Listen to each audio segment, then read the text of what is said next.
குளிர் நிலவு தென்றலிலே தங்க மலர் பறித்து தமிழ் தாய்க்கு சூட்டிவிட்டு தங்க தமிழ் சந்த தங்க தமிழ் மொழியில் தொடங்குகிறேன் எனது உரையை. அனைவரையும் வணங்கி நான் பேச போகிறேன். என் தலைப்பில் இறங்கி நான் பாரதியாரை பற்றி பேச வந்துள்ளேன். கவிஞர், சுதந்திர போராட்ட வீரர், தமிழ் மொழியையே தன் சுவாசமாக கொண்டவர் என பன்முகத்தன்மை கொண்டவர் பாரதியார் அவர்கள்.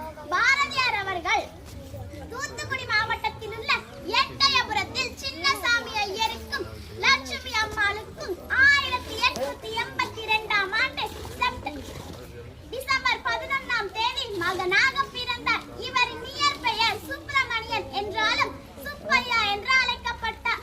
இவரது பாரதியாரின் தாயார் பாரதியாருக்கு 5 வயது இருக்கும் போதே இயற்கை எய்தினார். இதனால் அவர் பாட்டியான பாகிரதி அம்மாளிடம் வளர்ந்தார். சுப்பிரமணியனின் தாத்தா ராமசாமி ஐயர் தான் பாரதியாருக்கு முதலில் தமிழை கற்றுக் கொடுத்தார். தன்னுடைய 7 வயதிலேயே தமிழின் மீது தீராத காதலும் வற்றாத கவி புலமையும் கொண்டவராக திகழ்ந்தார்.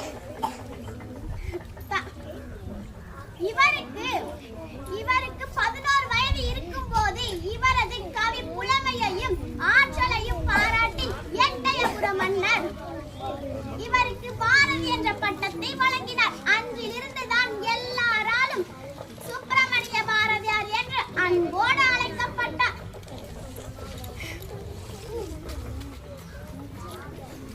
மாதர் தன்மை இழிவு செய்யும் மடமை தன்னை கொளுத்துவோம் என்ற பெண் சுதந்திரத்திற்கு போராடினார். பாரதியார் அவர்கள் 1921ஆம் ஆண்டு செப்டம்பர் 11ஆம் தேதி தனது 39வது வயதில் இயற்கை எய்தினார். மகாகவி மறைந்தாலும்